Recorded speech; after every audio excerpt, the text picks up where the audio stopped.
पाकिस्तान का नए माली साल का बजट आया है, इसको आप किस तरह देखें? अब क्रिप्टो के अंदर तो हम बेहतर काम कर रहे हैं, लेकिन हमें IT sector as a whole के ऊपर भी बेहतर काम करना चाहिए। जो चीज़ें पाकिस्तान में नहीं हो रही उनको कैसे, या उन सर्विसेज या उन इंडस्ट्रीज़ को कैसे हम पाकिस्तान में ला सकते हैं। अगर हम लोग 100 हैं और घर में जगह 5 की है, तो क्या बाकी 95 घर के बाहर रहेंगे? आई बिलीव कि इस दफ़ा पॉलिसी मेकर्स ने बेहतर समरी प्रोवाइड की है ऐवानों के अंदर। जो घर में मौजूद हमारी ख़वातीन हैं या घर में मौजूद जो हमारे बच्चे हैं, उनको वो अगर इसके ऊपर ज़्यादा स्टडी करें और इसके ऊपर वर्क करें तो उनको घर में मौजूद एक बड़ी अच्छी इनकम जनरेट हो सकती है। On the other hand crypto जो है वो एक ऐसी करेंसी है जिसका गारंटर बैंक कोई नहीं है। हमारी जो यंग जनरेशन है उनके लिए इसके अंदर बहुत ज़्यादा अपॉर्चुनिटीज़ मौजूद हैं और इसको एक्सप्लोर करना चाहिए।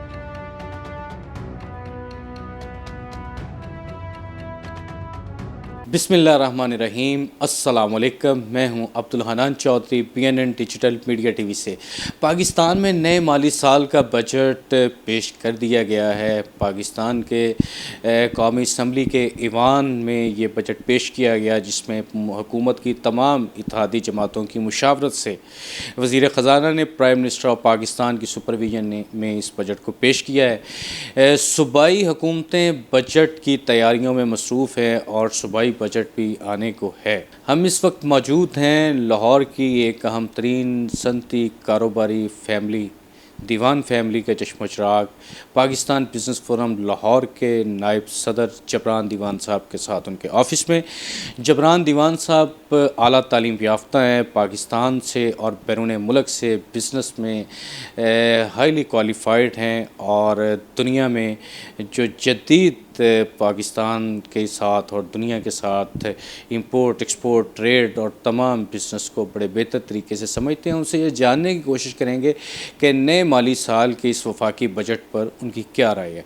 जबरान साहब, वक्त देने का बेहद शुक्रिया। पाकिस्तान का नए माली साल का बजट आया है, इसको आप किस तरह देखते हैं? अस्सलाम वालेकुम जी। बजट जो है वो किसी भी मुल्क के लिए बड़ा इम्पॉर्टेंट तरीन हैसियत रखता है, और कंसिडरिंग कि हम पाकिस्तान, हम एक डेवलपिंग मुल्क हैं, थर्ड वर्ल्ड कंट्री हैं, हमारे लिए बहुत ज़्यादा इम्पॉर्टेंट रखता है।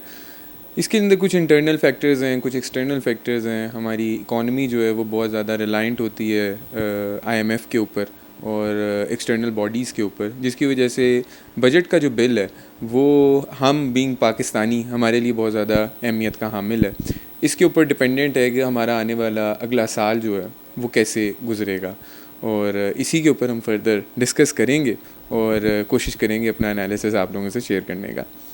तो अभी तक जो first summary government of Pakistan ने सबमिट कराई है अपने ऐवानों के अंदर अप्रूवल्स के लिए, उसके अंदर 3-4 मेजर फैक्टर्स हैं जिनको हमें कंसिडर करना चाहिए।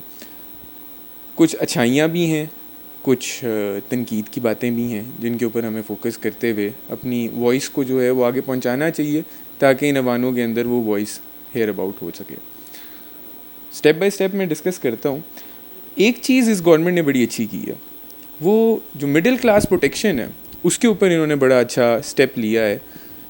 इन्होंने करंटली अपनी फर्स्ट समरी के अंदर दिया है कि हम एनुअली 600,000 जो अर्नर थे, सैलरीड पीपल थे, उनको पहले प्रीवियसली वो टैक्स नेट के अंदर फॉल करते थे, अब उसको इन्होंने रेज़ करके 800,000 पर ईयर के ऊपर जो अर्निंग है उसको बढ़ा के ले गए हैं।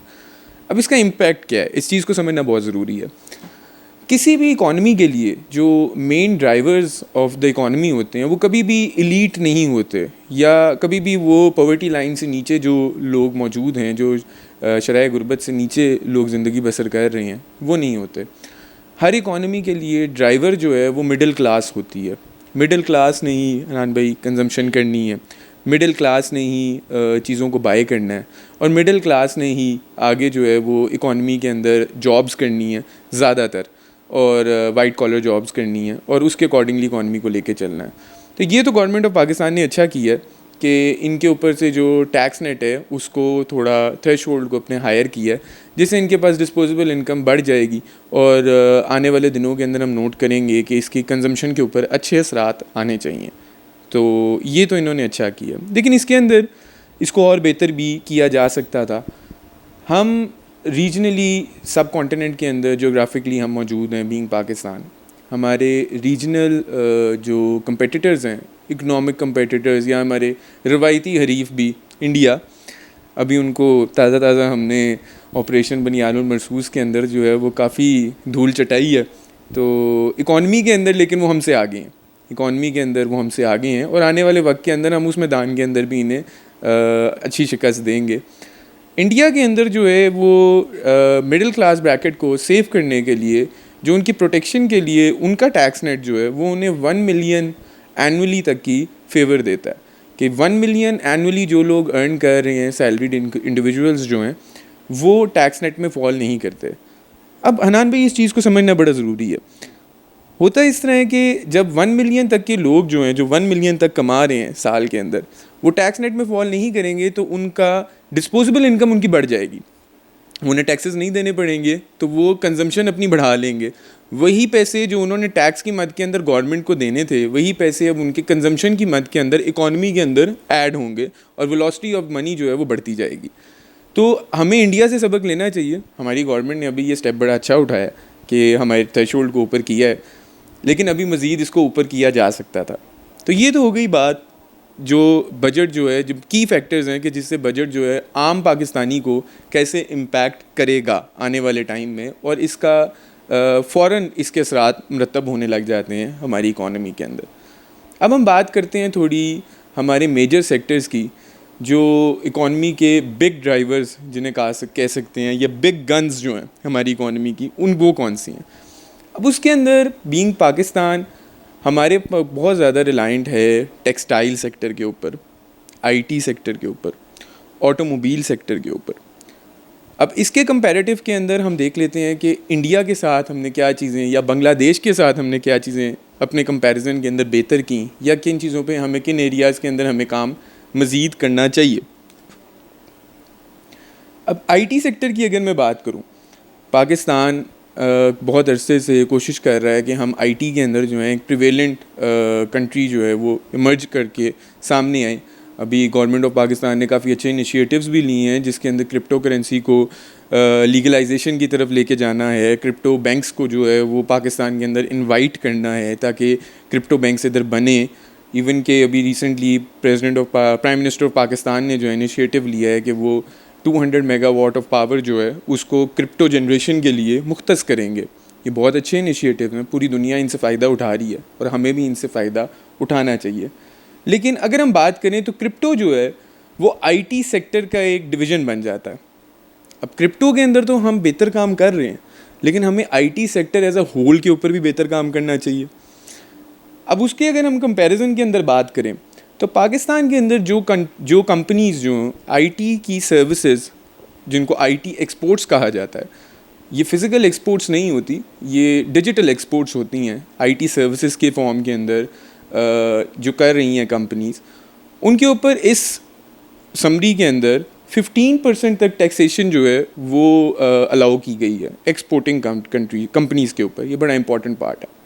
On the other hand India जो इस वक्त अपने आप को क्लेम कर रहा है कि हम आईटी के अंदर जो है टॉप 3 वर्ल्ड पावर्स के अंदर आ चुके हैं या वर्ल्ड इकोनॉमीज़ के अंदर आ चुके हैं, इंडिया के अंदर नान भी ये बड़ी इंपॉर्टेंट बात है, इंडिया के अंदर 12% है टैक्सेशन, हमारे से 3% कम है। उनकी आईटी सेक्टर भी उनका बड़ा है लेकिन फिर भी उनकी टैक्सेशन हमसे कम है। तो हमारे पॉलिसी मेकर्स को इस चीज़ के ऊपर फोकस करना चाहिए ताकि ज़्यादा से ज़्यादा इस चीज़ के ऊपर वर्क किया जा सके और ज़्यादा से ज़्यादा आईटी एक्सपोर्ट्स पाकिस्तान से हो सकें। अब हम बांग्लादेश की बात करते हैं तो बांग्लादेश में नान भाई ज़ीरो है, बांग्लादेश में आईटी एक्सपोर्ट्स पे टैक्सेशन जो है वो ज़ीरो है। तो that is also a very good point for them. तो हमारे पॉलिसी मेकर्स को जो है वो उसके ऊपर भी काम करना चाहिए। अगले हम सेक्टर की बात करते हैं तो ऑटोमोबाइल सेक्टर। अब automobile sector is very important. Pakistan की हर साल रफली 35 to 40% जो बरामदात हैं उसके अंदर ऑटोमोबाइल सेक्टर या ऑटोमोबाइल सेक्टर से रिलेटेड इंडस्ट्रीज़ जो हैं वो हैं। India on the other hand जो है, हम इंडिया को दोबारा मैग्नीफाइंग ग्लास के अंदर लेके आते हैं क्योंकि इंडिया का auto sector is very big. Tata जैसी कंपनीज़ वहाँ मौजूद हैं जो अब टोयोटा को शायद मुकाबला दे रही हैं। इंडिया के अंदर अपने ऑटोमोबाइल सेक्टर को प्रोटेक्शन देने के लिए बहुत अच्छी पॉलिसीज़ हैं। पाकिस्तान में भी ऑटोमोबाइल पॉलिसी 2026 के तहत जो है, पाकिस्तान कहता है कि जितनी भी कंपनीज़ ने पाकिस्तान में प्रोडक्शन करनी है उन्हें 40% तक लोकलाइजेशन करना ज़रूरी है। हम ये तो कह देते हैं कि 40% तक हमें लोकलाइजेशन करना ज़रूरी है, लेकिन लोकलाइजेशन किन चीज़ों में ज़रूरी है? हनान भाई, ये बहुत इंपॉर्टेंट तरीन पार्ट है।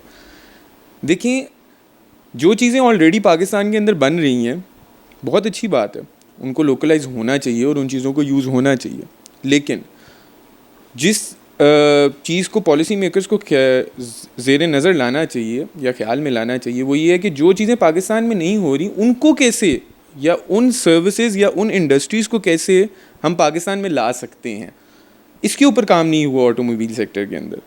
On the other hand, let's talk about the case study of India again. India PMV policy पे काम करता है। PMV पॉलिसी कहती है फेज्ड इम्प्लीमेंटेशन।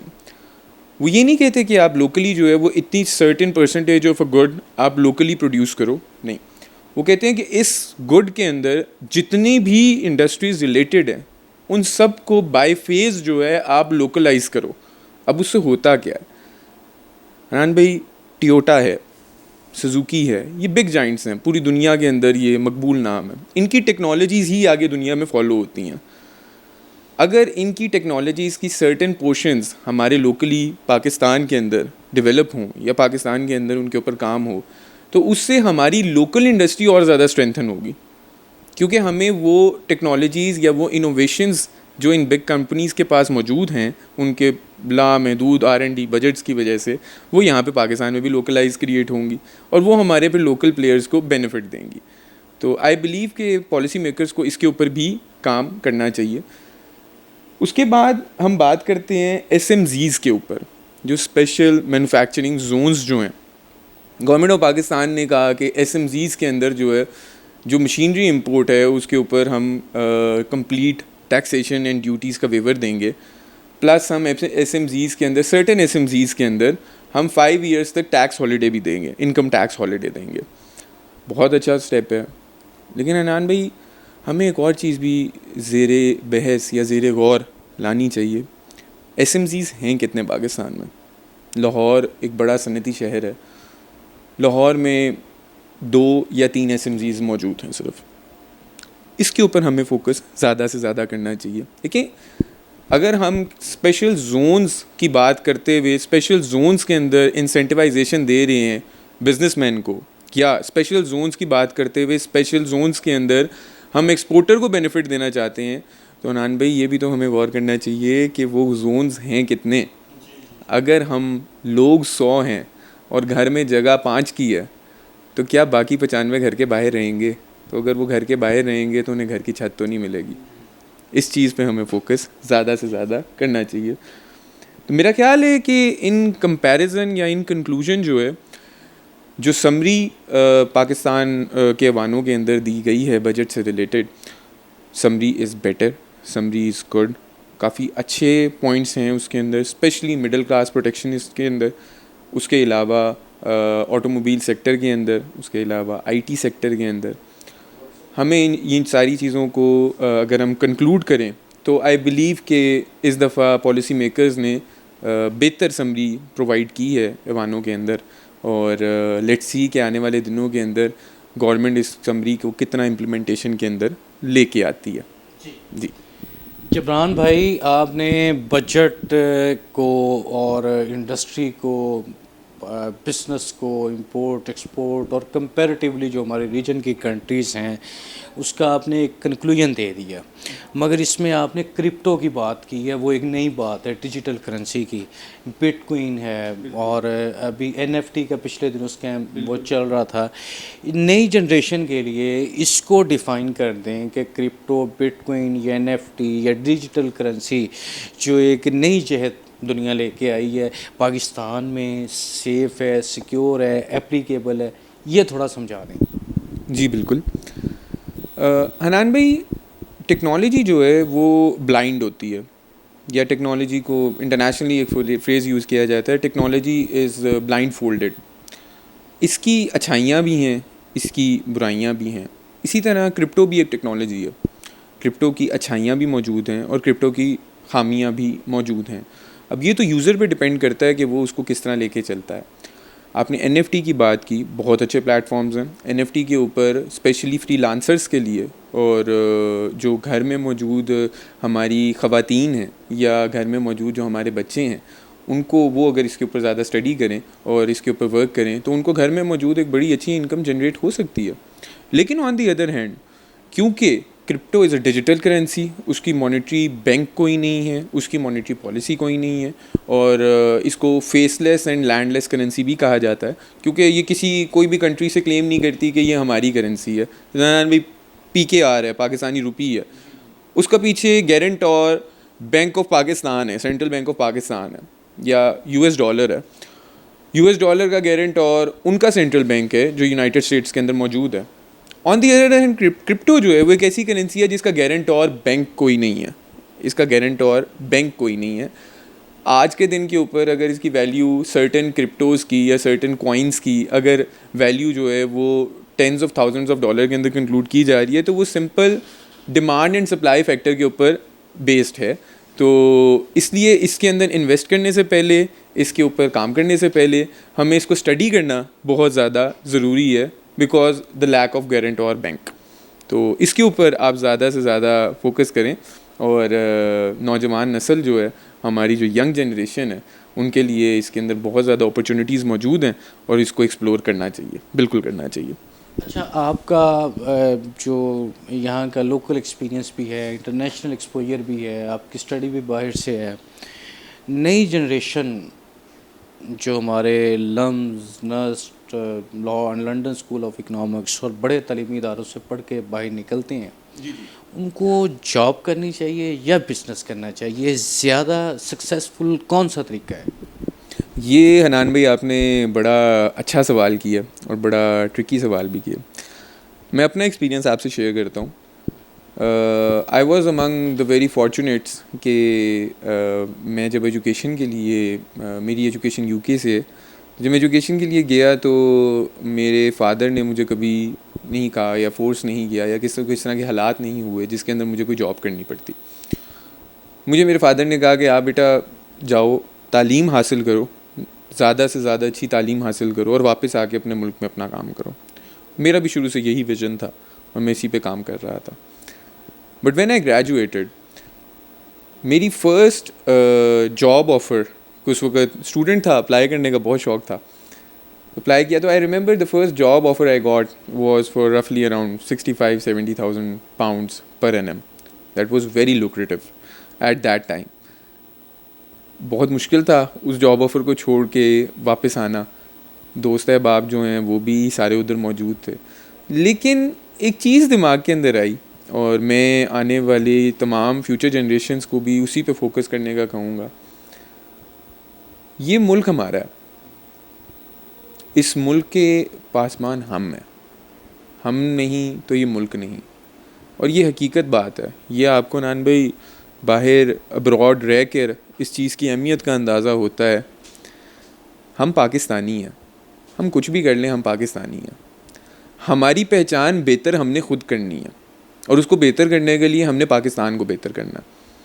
अगर हम जो फॉर्चुनेट्स हैं या जो पढ़ी लिखा तबका है, अगर वो हम सारे के सारे जॉब अपॉर्चुनिटीज़ के लिए, बहुत अच्छी और बहुत लुक्रेटिव जॉब अपॉर्चुनिटीज़ हैं, उनके लिए हम सारी अगर फ़ौरन मूव कर जाएंगे, तो नान भाई क्या ये 25 करोड़ अवाम इकट्ठे पाकिस्तान छोड़ के कहीं बाहर जा सकती है? हमें यहीं आके काम करना चाहिए, हमें दूसरे लोगों के लिए अपॉर्चुनिटीज़ क्रिएट करनी चाहिए, और ताकि उनके पास मौके बने, और हमें बाहर से एजुकेशन हासिल करके, तालीम हासिल करके उन चीज़ों को अपने मुल्क में इम्प्लीमेंट करना चाहिए। मेरा तो यही मानना है। तो इन शॉर्ट, आपने सवाल किया कि लोगों को क्या जॉब करनी चाहिए या बिज़नेस करना चाहिए, तो मैं तो अनानवी बिज़नेस करता हूँ, तो मैं तो बिज़नेस को ही ज़्यादा वोट दूंगा। तो I believe you should always go for entrepreneurship, you should always go for business, you should always go to create more jobs for other people as well, and to play your part in the economy. Pakistan के मुआशी हालात पर हम बात कर रहे हैं, पाकिस्तान की तरक्की के रास्तों की तलाश में हम बात कर रहे हैं, और नई जनरेशन को, अपने नाज़रीन को ये बताने की कोशिश कर रहे हैं कि पाकिस्तान किस तरह तरक्की कर सकता है, नई जनरेशन पाकिस्तान की तरक्की में किस तरह अपना हिस्सा मिला सकती है। ये सब आप भी कर सकते हैं, मैं भी कर सकता हूं और हम सब कर सकते हैं। कैसे कर सकते हैं?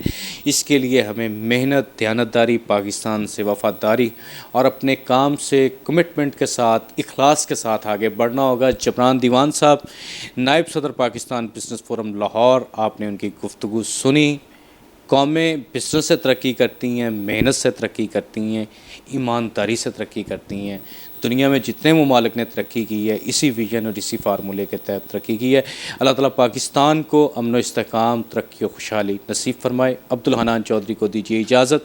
आपसे होगी फिर मुलाकात। अल्लाह निगहबान।